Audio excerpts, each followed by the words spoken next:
തെക്ക് ദിക്കെന്ന് പറയുന്നത് അവിടെ അഗ്നിയാണ്. അവിടുത്തെ എലമെന്റ് ഫയർ എലമെന്റ് ആണ്. ഒരു കാരണവശാലും അവിടെ ജലസാന്നിധ്യം പാടില്ല എന്ന് പറയുന്നു. വാസ്തുപ്രകാരം നമുക്ക് ഏറ്റവും റിസൾട്ട് കിട്ടുന്ന ഒരു ദിക്കായി നമ്മൾ സൗത്ത് ഈസ്റ്റിനെ മനസ്സിലാക്കി കഴിഞ്ഞു. നമസ്കാരം. പ്രശസ്ത വാസ്തു ഫെങ്ഷുയി കൺസൾട്ടന്റ് ആയ സുരേഷ് സാറാണ് നമ്മോടൊപ്പം ഉള്ളത്. നമസ്കാരം സർ. നമസ്തേ സർ. തെക്ക് കിഴക്ക് ദിക്കാണ് സമ്പത്തിന്റെ ദിക്കെന്ന് പറയാറുണ്ടല്ലോ. പക്ഷെ അവിടെ തന്നെ പലരും വീട് വെക്കുമ്പോൾ കിച്ചൺ കൊടുക്കാറുണ്ട്. ഇതിന്റെ എന്താണ് അതിലെ കാര്യം? എന്താണ് അത്? നമുക്ക് കുറച്ച് ഡീപ്പായിട്ട് പറയേണ്ട ഒരു കാര്യമാണ്.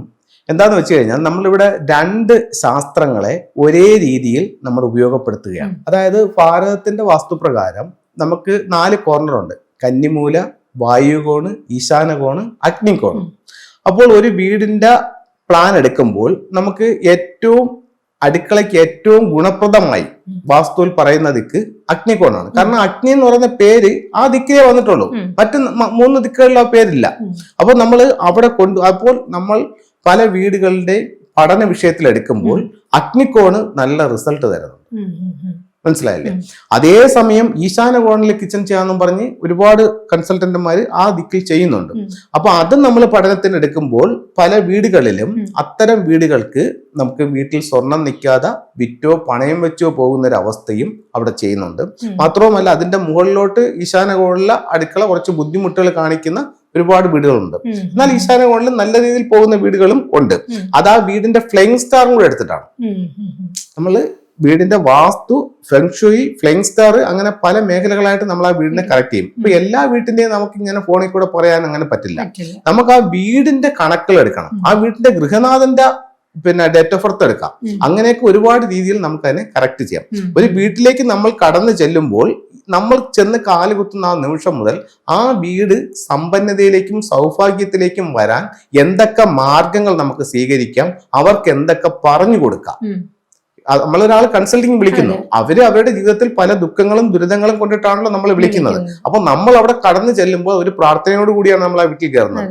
ഇവർക്ക് റിസൾട്ട് കിട്ടണം, പ്രാർത്ഥിച്ച് റിസൾട്ട് കൊടുക്കാന്നല്ല ഞാൻ പറയുന്നത്, ഇവർക്ക് റിസൾട്ട് കിട്ടണം. അപ്പൊ ഇവരുടെ പ്രശ്നങ്ങൾ എന്താണെന്ന് കൃത്യമായും മനസ്സിലാക്കാൻ പറ്റണം. എന്നിട്ട് അതിൻ്റെതായിട്ടുള്ള സ്ഥലങ്ങളിൽ നമുക്ക് കൊടുക്കണം. അപ്പൊ നമുക്ക് ആദ്യം വീടിന്റെ ഗൃഹനാഥന്റെ ഡേറ്റ് ഓഫ് ബർത്ത് എടുത്തിട്ട് നമുക്ക് അതിന്റെ കാര്യങ്ങൾ ചെയ്യാം. അദ്ദേഹത്തിന് ഫെങ്ഷുയി പ്രകാരം 4 ഭാഗ്യദിക്കും 4 ദോഷദിക്കുമുണ്ട്. അതിനെ ബേസ് ചെയ്തിട്ട് ചെയ്യാം. വീടിന്റെ ഫ്ലെയിങ് സ്റ്റാർ എടുക്കാം. വീട് പണി കഴിപ്പിച്ച കാലഘട്ടം, വീട്ടിൽ ഓരോ ദിക്കിലും വരുന്ന നക്ഷത്രങ്ങൾ, അതിനെല്ലാം കണക്കെടുക്കാം. അതനുസരിച്ച് ചെയ്യാം. പിന്നെ നമുക്ക് ബേസിക് ആയിട്ട് പറയുകയാണെന്നുണ്ടെങ്കിൽ വാസ്തുപ്രകാരം നമുക്ക് ഏറ്റവും റിസൾട്ട് കിട്ടുന്ന ഒരു ദിക്കായി നമ്മൾ സൗത്ത് ഈസ്റ്റിനെ മനസ്സിലാക്കി കഴിഞ്ഞു. അപ്പോൾ എന്തുകൊണ്ട് നമുക്ക് സൗത്ത് ഈസ്റ്റിൽ വെക്കാം. അതിന്റെ ഫ്ലെയിങ് സ്റ്റാറും കൂടെ അതിന് ഓക്കെ ആണെന്നുണ്ടെങ്കിൽ ഉറപ്പായിട്ട് നമ്മൾ സൗത്ത് ഈസ്റ്റ് ഭാഗത്ത് കിച്ചൺ കൊടുക്കും. അപ്പോൾ ഫെങ്ഷുയി പറയുന്നു സമ്പത്തിന്റെ ദിക്കാണ് സൗത്ത് ഈസ്റ്റ്. ഈ സൗത്ത് ഈസ്റ്റിലെ എലമെന്റ് എന്ന് പറയുന്നത് വുഡ് എലമെന്റ് ആണ് എന്നും പറയുന്നുണ്ട്. അപ്പൊ നമ്മൾ എന്ത് ചെയ്യുന്നു? ഫെങ്ഷുയിലേക്ക് പോകുമ്പോൾ വീടിന്റെ ഔട്ട്സൈഡിൽ നമ്മൾ ശരിക്കും പ്ലാന്റുകൾ കൊടുക്കുന്നു. ലക്കി ബാമ്പു, അങ്ങനെയുള്ള ജേഡ്, അങ്ങനെയുള്ള പ്ലാന്റുകൾ സൗത്ത് ഈസ്റ്റ് കോർണറിലേക്ക് കൊടുക്കുന്നു. അപ്പൊ ഇവിടെ നമ്മൾ വാസ്തുവിനെയും ഫെങ്ഷുയിനെയും ഒരേ രീതിയിൽ പരിഗണിച്ചു. അവർക്ക് അവിടെ റിസൾട്ടാണ്. പിന്നെ ചില വീടുകളിൽ ചെല്ലുമ്പോഴത്തേക്ക് നമുക്ക് ഫെങ്ഷുയിൽ പറയുന്നുണ്ട് തെക്ക് ദിക്കെന്ന് പറയുന്നത് അവിടെ അഗ്നിയാണ്. അവിടുത്തെ എലമെന്റ് ഫയർ എലമെന്റ് ആണ്. ഒരു കാരണവശാലും അവിടെ ജലസാന്നിധ്യം പാടില്ല എന്ന് പറയുന്നുണ്ട്. ഇപ്പൊ എന്റെ പ്രോഗ്രാം കണ്ടുകൊണ്ടിരിക്കുന്ന ഒരാള് അദ്ദേഹത്തിന്റെ സുഹൃത്തിന്റെ വീട്ടിൽ ചെന്നു. സുഹൃത്തിന്റെ വീട്ടിൽ ചെന്നപ്പോൾ അവരുടെ സ്വീകരണ മുറിയുടെ സൗത്തില് ഒരു ചെറിയ ഫൗണ്ടൻ വെച്ച് വർക്ക് ചെയ്യുന്നു. അപ്പൊ ഇദ്ദേഹം സ്വാഭാവികമായിട്ട് നോക്കുമ്പോഴത്തേക്ക് യൂട്യൂബില് സുരേഷ് സാർ തന്നെ പറഞ്ഞിട്ടുണ്ട്, വെള്ളം പാടില്ല, സൗത്തിൽ പാടില്ല എന്ന് പറഞ്ഞിട്ടുണ്ട്. ഇവിടുത്തെ ഫൗണ്ടൻ വെച്ച് വർക്ക് ചെയ്യുന്നു. ഇതുണ്ടാവും. അപ്പൊ ഇത് ആര് ഇവിടെ കൺസൾട്ട് ചെയ്ത? സുരേഷ് സാറാണ്. അപ്പൊ പുള്ളി തന്നെ പറഞ്ഞിട്ടുണ്ടല്ലോ സൗത്തിൽ വെള്ളം പാടില്ല എന്ന്. പക്ഷേ ഈ വീടിന്റെ ഫ്ലെയിങ് സ്റ്റാർ പ്രകാരം വെൽത്ത് സ്റ്റാർ നിൽക്കുന്നത് ഈ സൗത്തിലാണെങ്കിൽ അവിടെ നമുക്ക് ഈ ഫൗണ്ടൻ ആക്ടിവേഷൻ ചെയ്യാം. അതിനൊരു മിതത്വമുണ്ട്. ആ രീതിയിൽ നമ്മൾ കൊടുത്താൽ അവിടെ നമുക്ക് റിസൾട്ട് കിട്ടും, സമ്പത്ത് തരും. ഒരുപാട് വീടുകൾ ചെയ്തിട്ടുണ്ട്, അവിടെ റിസൾട്ടുമുണ്ട് എന്ന് പറഞ്ഞുകൊണ്ട് ഇത് കണ്ടിട്ട് പോയ ഒരാള് അദ്ദേഹത്തിന്റെ വീടിന്റെ സൗത്തിൽ കൊണ്ടുവന്ന് ഇത് വെച്ച് കഴിഞ്ഞാൽ ബുദ്ധിമുട്ടാവും.